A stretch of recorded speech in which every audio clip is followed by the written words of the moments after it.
हाय guys, मैं हूं Ayushi and welcome to law digest. तो जैसा कि हम अपनी सीरीज चला रहे हैं with respect to legal reasoning कि किस तरह से क्लैट के लिए लीगल रीजनिंग क्वेश्चंस जो हैं कॉम्प्रिहेंशन बेस्ड फॉर्म में वो कैसे सॉल्व करने हैं। आज हम आ गए हैं अपनी वीडियो के पैसेज नंबर 4 पे। 3 पैसेजेस हम ऑलरेडी डिस्कस कर चुके हैं। अब हम पैसेज 4 पे आ गए हैं जो हमने स्मार्ट कीड़ा के प्लेटफॉर्म से लिया है। So to keep getting this knowledge कि लीगल रीजनिंग क्वेश्चन सॉल्व कैसे करते हैं, उसके लिए आपको क्या करना होगा, you have to subscribe to our channel, you have to press the bell icon, ताकि जब ऐसी वीडियोस आए तो आपको ऑटोमेटिक अपडेट्स मिलती चले। तो स्टार्ट करते हैं पैसेज रीडिंग से। ये हमारा पैसेज है, this is page 1 of the passage. आप वीडियो को पॉज करके इस पैसेज को पढ़ सकते हैं। Now this is page 1, page 2 of the passage and page 3। तो ये 3 पेजेस हैं, आप पॉज करके पूरा पैसेज एक बार पढ़ सकते हैं, फिर हम क्वेश्चंस डिस्कस करेंगे। सो आई होप आपने पैसेज पढ़ लिया होगा अभी तक। अब हम देखते हैं कि ये पैसेज बात क्या कर रहा है। जैसे हमने हमेशा ये डिस्कस किया ही है कि सबसे पहले हम फर्स्ट 3 लाइंस देख लेंगे कि पैसेज बात किस बारे में कर रहा है। तो यहाँ पर जो है ये बात कर रहा है simultaneous elections are not new in India. तो साइमल्टेनियस इलेक्शंस की बात हो रही है और फर्दर ये बोला गया है कि ये एक नॉर्म था अंटिल 1967, बट कुछ लेजिस्लेटिव असेंबलीज जो हैं वो डिसॉल्व हो गई इन 1968, 1969 एंड लोकसभा डिसॉल्व हो गया इन 1970। तो इसके चलते इलेक्शंस जो है वो स्टेट असेंबलीज और पार्लियामेंट के सेपरेटली होने लगे। आपने देखा होगा मेरी वीडियो एंटी डिफेक्शन में, जहां पर मैंने बताया है कि किस तरह से जो पार्टीज हैं उनके मेंबर्स डिफेक्ट कर जाते हैं, और अगर कुछ मेंबर्स साथ में मिलकर डिफेक्ट कर जाते हैं तो वो मेजॉरिटी मार्क्स से नीचे गिर जाती है पार्टी की मेंबरशिप, एंड वो जो पार्टी है वो फॉल डाउन हो जाती है एंड दूसरी पार्टी पावर में आ जाती है। तो बेसिकली अपनी मेजॉरिटी प्रूफ करने का सीन रहता है। अब यहाँ पर क्या है कि ये बोला गया है कि the idea of reverting to simultaneous polls, मतलब अभी पहले जो है स्टेट असेंबलीज और पार्लियामेंट के इलेक्शन सेपरेट हो रहे थे, बट अब ये आइडिया जो है ये 1983 में इलेक्शन कमीशन की रिपोर्ट में वापस से आया कि साइमल्टेनियस इलेक्शंस किए जाने चाहिए। लॉ कमीशन की रिपोर्ट में भी ये बोला गया in 1999 and Narendra Modi also floated this idea. तो नीति आयोग जो है that prepared a working paper in January 2017 on this subject, और इस वर्किंग पेपर में ये बोला गया कि at least 5 constitutional recommendations would be required इस मूव को to get this move off the ground, इस मूव को लाने के लिए in function. And final decision जो है ऑन साइमल्टेनियस इलेक्शंस वो अभी हुआ नहीं है, वो अभी उसका होना बचा है। देन फर्दर ये कैसे काम करेगा ये देख लेते हैं। there were 2 proposals to conduct simultaneous elections। तो 2 तरीके से simultaneous elections कंडक्ट किए जाने का प्रपोजल था 17th लोकसभा इलेक्शंस के लिए। तो अब प्रपोजल में ये बोला गया कि एक प्रपोजल ये था कि फेज्ड मैनर में शिफ्ट किया जाए, जहां पर क्या होगा, जनरल इलेक्शंस जो है 12 स्टेट लेजिस्लेटिव असेंबलीज और यूनियन टेरिटरी के वो सिंक्रोनाइज किए जा सके इन 2019, एंड बाकी स्टेट्स के जो इलेक्शंस हैं वो middle of the 5-year term में हो। अब ये जो 12 स्टेट्स हैं इनके नाम दिए गए हैं कि कौन सी स्टेट्स हैं जिनके इलेक्शन होने थे 2019 में, और ये बोला गया कि इस सिंक्रोनाइजेशन को करने के लिए political consensus and extension of term of 6 months in some states required होगा, जिसके लिए कॉन्स्टिट्यूशनल अमेंडमेंट्स करने की जरूरत पड़ेगी। And election to remaining state legislative assemblies and UTs with legislature of Puducherry, ये जो है ये सिंक्रोनाइज हो जाएगा by the end of 2021। Thereafter जो इलेक्शंस टू लोकसभा है and all state assemblies and UTs हैं वो साइमल्टेनियसली होने लगेंगे फ्रॉम 2024। तो ये तो था एक प्रपोजल कि किस तरह से साइमल्टेनियस इलेक्शंस कंडक्ट किए जा सकते हैं। अब सेकंड ऑप्शन को लेके ये बोला गया कि जो सिंक्रोनाइजेशन है वो 2 बैचेस में किस तरह से की जाए। इलेक्शंस जो 12 लेजिस्लेटिव असेंबलीज के हैं और एक यूटी का है, ये सिंक्रोनाइज किया जाए लोकसभा के इलेक्शन के साथ इन 2019, एंड बाकी जो इलेक्शन है रिमेनिंग स्टेट लेजिस्लेटिव असेंबलीज के, उनको सिंक्रोनाइज किया जाए with that of union territory bye the end of 2021। तो इससे क्या होगा, कंट्री में इलेक्शंस जो हैं वो सिंक्रोनाइज हो जाएंगे and they will be held twice every 5 years, क्योंकि 2 बैचेस में इलेक्शन को करने की बात करी गई है। तो 5 years में, जब 5 years में क्योंकि इलेक्शन होते हैं, तो 2 बार ऐसे इलेक्शन हो सकेंगे। तो आपने ये देखा कि इस पैसेज में जो बात करी गई है इलेक्शंस के बारे में, ये बहुत ही जेनरिक टॉपिक है। ये हम सभी को पता है कि किस तरह से इस कंट्री में इलेक्शंस कंडक्ट कराए जाते हैं, हर 5 साल में सरकार बदलती है। तो ये एक बेसिक पैराग्राफ है, ये आपको समझ में आ जाना चाहिए कि किस तरह से बात करी गई है। अगर ये जो टर्म्स हैं आपको टिपिकल लग रही हैं, सिंक्रोनाइजेशन ऑफ इलेक्शन, अगर आपने पहले नहीं सुना है, कुछ एकदम नया सा लग रहा है, just apply basic logic, because जिस तरह से न्यूज़पेपर में आप कोई न्यूज आर्टिकल पढ़ते हैं, ये भी उसी तरह से ही है। ये मत सोचिए कि अरे मुझे ये टर्म नहीं आता, मुझे इसका मतलब नहीं पता, तो how will I do it. I see many of you panic with respect to the English that is there. Please keep this in mind कि आपको बस पढ़ के सिंपली समझना है कि पैसेज क्या बोल रहा है।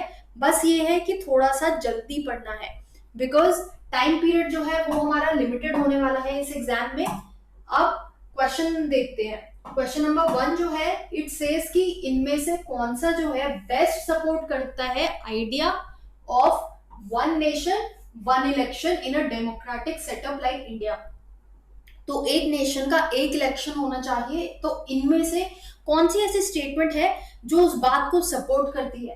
पहला ये है कि India being the cradle of world civilisation, the challenge posed by its diversity makes it imperative to decide its leaders in the shortest possible time to avoid time wastage। ये थोड़ा सा एक रिमोट ऑप्शन है।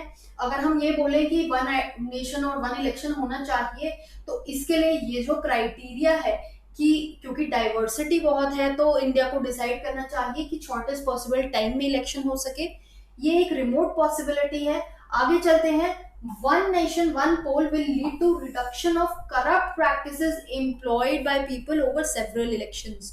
तो जैसा कि अभी आपने ये इन्फ्रेंस से इसका आंसर ड्रॉ हो सकता है। कैसे?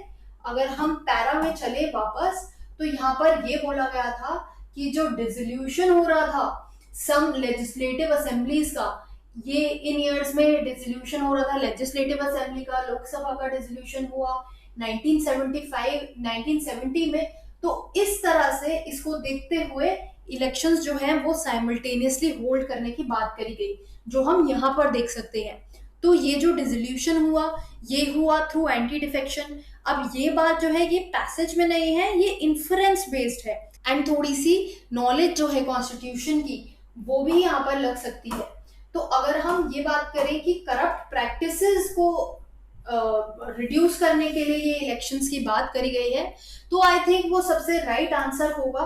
बाकी क्या ऑप्शंस हैं वो देख लेते हैं। सो बाकी ऑप्शंस ये कहते हैं, ये बोलता है कि वन नेशन वन पोल अगर होगा तो वो इंडिया की फ्रैगमेंटेड पॉलिटी को डिफीट कर देगा, and we can choose a leader collectively with clean conscience. One nation one poll का मतलब ये है कि हम एक लीडर चूज कर सकेंगे, एंड ये आई डोंट थिंक ये बेस्ट सपोर्ट करता है इस आइडिया को। डेमोक्रेटिक सेटअप है जहां पर लोग रिप्रेजेंटेटिव्स अपॉइंट किए जाते हैं, तो वन लीडर की बात एज सच नहीं हो रही है, यहाँ पर वन पोल की बात हो रही है।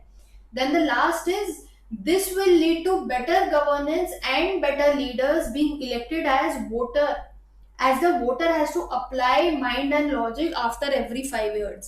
ये भी एक रिमोट पॉसिबिलिटी है कि बेटर गवर्नेंस हो सकेगी, बेटर लीडर्स आ सकेंगे, क्योंकि लोग हर 5 साल में अपना दिमाग लगाएंगे।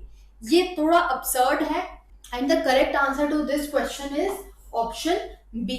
Let's see the next question, वो क्या कहता है। It says which of the following best describes the odd outcome। तो अभी हमने देखा कि कौन सा आइडिया सपोर्ट करता है। अब हम ये देखेंगे वन नेशन वन पोल के अगेंस्ट सबसे ऑड आइडिया कौन सा है, आउटकम कौन सा है। Simultaneous polls will reduce enormous cost involved in separate elections। Yes, this is not an odd outcome, this will follow अगर ऐसा इलेक्शन होने लग गया तो। then the system will help ruling parties to focus on governance instead of constantly being in election mode. जो कि हम देखते ही हैं कि इंडिया में पूरे टाइम इलेक्शंस ही होते रहते हैं एंड पार्टी सिर्फ इलेक्शंस पे फोकस करती हैं, वो चीज खत्म हो जाएगी एंड पार्टीज गवर्नेंस पे ज्यादा फोकस करेंगी. Then further simultaneous polls will boost voter turnout, क्योंकि लोग घर से बाहर इतने नहीं निकलते वोट करने के लिए. जब वोटिंग की बारी आती है, अपना रिप्रेजेंटेटिव चूज करने की बारी आती है, वन पोल से क्या होगा कि एक ही बार पोल होना है तो लोग भी ज्यादा आएंगे, वोटर टर्नआउट ज्यादा होगा. And the last is simultaneous poll will lead to more accountability to the people. अब ये जो आउटकम है ये बाकी ऑप्शंस के कंपैरिजन में ऑड है, बहुत ही ज्यादा रिमोट है. तो इसलिए option D is the correct answer to this question. Further let's move on. अब आप ये देख रहे हैं कि ये जो क्वेश्चंस हम आंसर कर रहे हैं इसमें एज सच पैसेज की जो नॉलेज है वो यूज नहीं हो रही है. आपको सीधा ये देखना है कि ऑथर जो बोल रहा है वो किस इंटेंशन से बोल रहा है, तो उससे आप ये क्वेश्चंस आंसर कर पाएंगे. क्वेश्चन 3 देखते हैं कि इसमें से हमें चूज करना है ऑड वन आउट कौन सा है अगर हम शॉर्टकमिंग्स ऑफ साइमल्टेनियस पोल की बात करें तो इसमें से क्या एक शॉर्टकमिंग है. ये सारी शॉर्टकमिंग्स हैं बट ऑड कौन सी है. National and state issues are different and holding simultaneous election is likely to affect judgment of voters. ये हम देखते ही हैं कि लेजिस्लेटिव असेंबलीज और लोकसभा इन सबके इलेक्शन सेपरेट होते हैं. लोकसभा सेंट्रल लेवल का इलेक्शन है, देन स्टेट लेवल का इलेक्शन जो है वो लेजिस्लेटिव असेंबली का है. तो जो इश्यूज हैं वो मिक्स हो जाएंगे. ये शॉर्टकमिंग है इस इलेक्शन की अगर सिंगल इलेक्शन होने लग गया. Then repeated election keep legislator on their toes and increases accountability. ये एक पॉजिटिव पॉइंट है कि रिपीटेड अगर इलेक्शंस होते रहे तो जैसा कि अभी पिछले क्वेश्चन में ही देखा था कि लीडर्स जो है अपने टोज पे रहते हैं, अकाउंटेबल ज्यादा रहते हैं. तो ये एक शॉर्टकमिंग रह जाएगी अगर वन पोल होने लग गया. Then further when an election in a state is postponed until synchronise phase, तो प्रेसिडेंट रूल जो है वो इम्पोज करना पड़ेगा स्टेट में फॉर द टाइम पीरियड. तो ये भी एक शॉर्टकमिंग है, बार बार स्टेट रूल इम्पोज करना पड़ेगा अगर जो प्रेजेंट जो भी हाउस है उसका टर्म खत्म हो जाता है. तो then next option is the governance will suffer on account of one nation one poll. तो ये जो है ये इसका साइमल्टेनियस पोल का शॉर्टकमिंग नहीं है, ये थोड़ा ऑड है. इसीलिए ये करेक्ट आंसर है to this question. Because governance in any case will not suffer. Why? Because 5 year में अगर इलेक्शन एक बार हो रहा है तो फोकस जो है वो गवर्नेंस पे ज्यादा रहेगा, अकाउंटेबिलिटी पे ज्यादा रहेगा. नेक्स्ट क्वेश्चन देखते हैं. आपने देखा कि ये क्वेश्चन किस तरह से लॉजिक से सॉल्व हो रहे हैं, हम पैसेज को देख ही नहीं रहे हैं वापस से. देन फर्दर क्वेश्चन 4 कहता है कि गवर्नमेंट ऑफ हरियाणा जो है एक हाइपोथेटिकल सिचुएशन दी हुई है. They want to conduct simultaneous polls in assembly and municipal bodies of the state. तो इनमें से कौन सा वो रीजन है जो दिया जा सकता है by civic bodies to stop such exercise. ऐसी एक्सरसाइज को रोकने का क्या ऑप्शन, क्या रीजन दिया जा सकता है कि ये जो पोल है ये साइमल्टेनियसली असेंबली और म्यूनिसिपल बॉडी में ना हो. तो जैसे पैसेज में बात करी गई है वो बात करी गई है नेशनल लेवल और स्टेट लेवल की. ये क्वेश्चन कह रहा है स्टेट लेवल और म्यूनिसिपल बॉडी लेवल पे इलेक्शन साइमल्टेनियसली होने की. तो अब ऑप्शन देख लेते हैं. Municipal bodies are smaller elections and state elections are on a much larger scale. ये हम जानते हैं म्यूनिसिपल इलेक्शन जो है वो छोटे स्केल पे होते हैं, स्टेट इलेक्शन बड़े स्केल पे होते हैं. तो ये एक रीजन बन सकता है ऐसे इलेक्शन को स्टॉप करने का, साइमल्टेनियस इलेक्शन को. Then state body elections are under supervision of election commission of India. और जो म्यूनिसिपल बॉडी के इलेक्शन है वो स्टेट इलेक्शन कमीशन देखती है. तो ये एक रीजन बन सकता है, एक इंपॉर्टेंट रीजन बन सकता है. हमें बाद में ये चूज करना है कि बेस्ट रीजन कौन सा है. देन फर्दर ऑप्शन सी देखते हैं. Municipal election bodies are only located at bigger urban cities whereas state elections cover villages tehsil. ये उल्टा हो गया तो इसलिए ये जो है ये ऑप्शन से रूल आउट हो जाता है. Then for the state elections जो हैं they are fought on different grounds than municipal elections. तो ये तो कैंडिडेट्स के लिए बात हो गई, ये स्टेट या म्यूनिसिपल बॉडी के इंटरेस्ट में बात नहीं हुई, कैंडिडेट के रिस्पेक्ट में हो गई, इसलिए ये भी रूल आउट होता है। ऑप्शन बी जो है वो हमारा करेक्ट आंसर है इस क्वेश्चन का। तो इसी के साथ ये पैसेज खत्म होता है। आई होप आपको क्लैरिटी मिली होगी कि किस तरह से ये पैसेजेस सॉल्व किए जा सकते हैं। अगर आपको कोई डाउट है, कोई क्वेरी है, तो do let me know in the comment section. Further अगर आप और क्वेश्चंस प्रैक्टिस करना चाहते हैं लीगल रीजनिंग पे, I already have a course available on my website, you can go and check the same. And also अगर आप mock test के लिए देख रहे हैं, you want to give full length mock test, तो उसके लिए भी link description of the video में अवेलेबल है।